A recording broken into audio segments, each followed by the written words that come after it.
In September 2012, an excavation took place in Leicester at the site of where people thought the Greyfriars Friary was, to find the remains of Richard III. The excavation did find parts of the friary, and it found some skeletons, and one of them in particular was very interesting because they noticed he had a spinal deformity, and we know that Richard III, from historical sources, is said to have had a spinal deformity.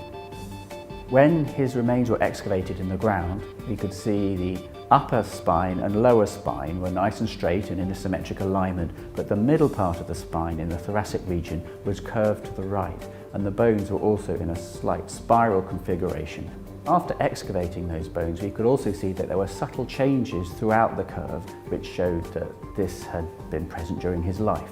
The bones were slightly asymmetric, and also there was degenerative change in some of the joints in the spine, which would have suggested there were abnormal forces passing through those. So all those fit together with the fact that he did genuinely have a scoliosis during life.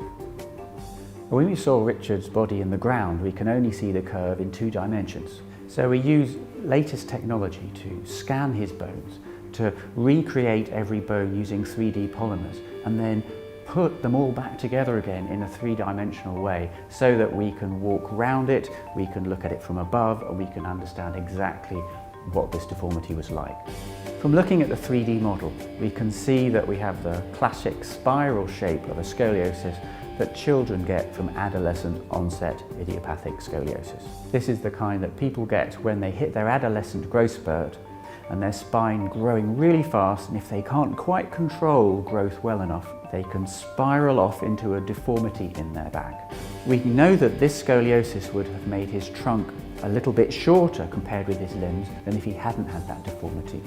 But his movements would have otherwise been fairly similar, so he should have still been able to do physical activities that one might expect a noble of the time to do. Now, perhaps the most famous and well-known description of Richard III is by Shakespeare. What we see is he's described as having a limp, a withered arm, a hunchback, but of course when we look at the remains, he doesn't have those features. So we can see here an element of Tudor spin to defame rulers from the previous ruling family to make the Tudors look better.